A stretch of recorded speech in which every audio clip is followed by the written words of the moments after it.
Footballer Callum Davenport has appeared in court in Bedford, charged with assaulting his sister. Her boyfriend is accused of stabbing him in both legs. Davenport plays for West Ham but lives in Bedford. This report from Nikki Jenkins contains flash photography. Now back in light training, the 26-year-old West Ham defender showed no obvious sign of injury as he arrived at Bedford magistrates this morning. He was here accused of causing actual bodily harm to his pregnant sister. It's alleged he assaulted Cara Davenport at her home in Bedford in the early hours of August the 22nd. Mr Davenport's appearance lasted only a matter of minutes, during which time he spoke only to confirm his name and to enter a plea of not guilty. And he maintained that silence as he left court afterwards. Callum, how are your injuries? Are you recovering? What sort of support have you had from the fan base, Callum? Are the club still standing by you and supporting you? 25-year-old Worrell Whitehurst will appear before Luton Crown Court on Monday, accused of assaulting Mr Davenport. He will be back before magistrates in January for his own case to be committed to the higher court. Nikki Jenkins, BBC Look East in Bedford. Well, still to come tonight, we're live in Peterborough with the very latest on Darren Ferguson. The new Forces sweetheart boosting spirits in the RAF, and a man's appeared in court to face charges involving explosives and firearms. David Lucas, who's linked to the British National Party, appeared before magistrates this morning. The case follows a raid in Suffolk by armed police. David Lucas arriving at the magistrates' court in Bury St Edmunds this morning. The farmer, who's 49, was arrested by police at his home at Lakenheath in April.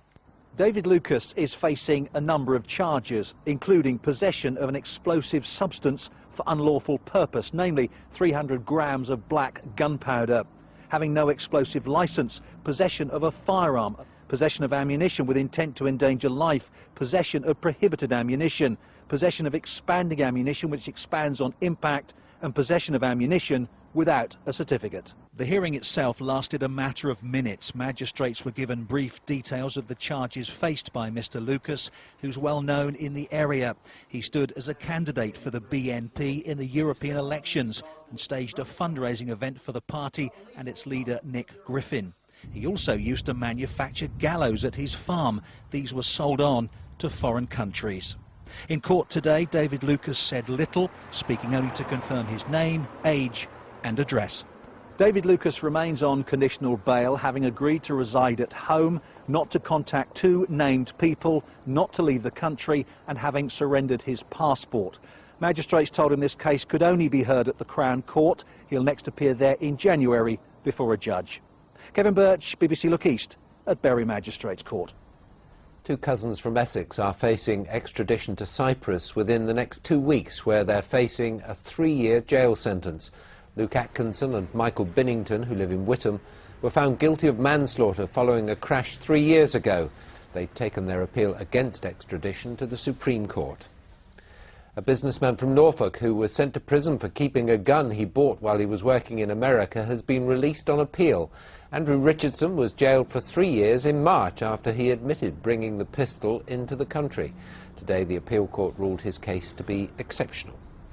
Plans for new waste treatment sites in Suffolk have moved a step closer today. The council is looking at 4 possible sites that could be used for development in the future, but there are concerns about the effect they could have on the local community. Claydon, near Ipswich, locals say it's already a busy patch, but just a stone's throw away in Great Blakenham are 2 areas that could be used for waste treatment sites. Residents here are worried it'll mean more traffic as well as pollution. There's all these lorries got to come in to bring the rubbish in to these incinerators, and the little roads are too small, they're blocked now. Protesters gathered today outside Suffolk County Council headquarters, but the council say Suffolk produces 600,000 tonnes of waste a year, which needs to be diverted from landfill. Alternative means of getting rid of residual waste are being encouraged by central government. So we have to produce these particular plans to do exactly that. And Suffolk plans will indeed address those issues. Otherwise, if we did nothing and just sat on our hands, the cost to the community would be horrendous. The cost to the council taxpayer would be very significant indeed. But the fear is that should land such as this be set aside for development, it could lead to waste incinerators being built. We live in a county which claims to be a green county. claims and it says and does recycle a lot of what it produces, and as it increases the recycling, then the amount of fuel to feed one of these incinerators is bound to increase. Next month, the plans will go before a full council meeting and will then be submitted to the government in the new year. Felicity Simper, BBC Look East, Suffolk. A farmer at the centre of a long-running planning row in Suffolk has died. John Clark had been ill for some time. He'd been locked in battle with local residents over a foul-smelling odour at Woolpit. They claimed his animal rendering business was to blame. The Conservative candidate for South West Norfolk has been given the full backing of the local association chairman. Elizabeth Truss was selected to fight the seat last month, but almost immediately she faced deselection because she hadn't revealed an affair with a married MP 5 years ago. The constituency chairman says she was selected on merit and isn't to blame for the row. Party members are due to make a decision at a special meeting next Monday. The party leader, David Cameron, has always backed Miss Truss. Now imagine being locked outside the family home when your wife is inside giving birth. The father had lost his keys, so was forced to wait outside the front door in Harlow while his daughter was being born. Meet 2-year-old Regine, blissfully unaware of the drama surrounding her birth.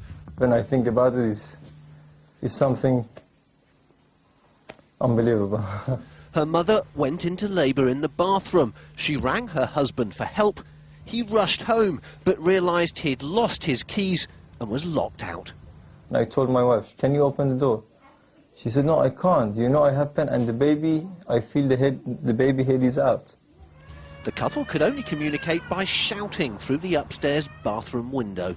I had to just smash the glass. So I smashed the glass and I went inside. By the time I went upstairs, I see the baby, the baby is out. I sat on the toilet seat and I realised that the baby head is really down, so there was only one thing I could have think of to save the baby. So I said, let me push. So I started pushing and the baby head came out.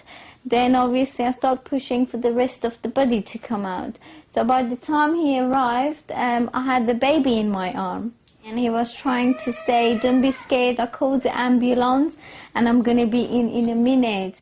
As the family recovers from their misadventure, one thing's for sure, Regine's proud father won't forget his keys again.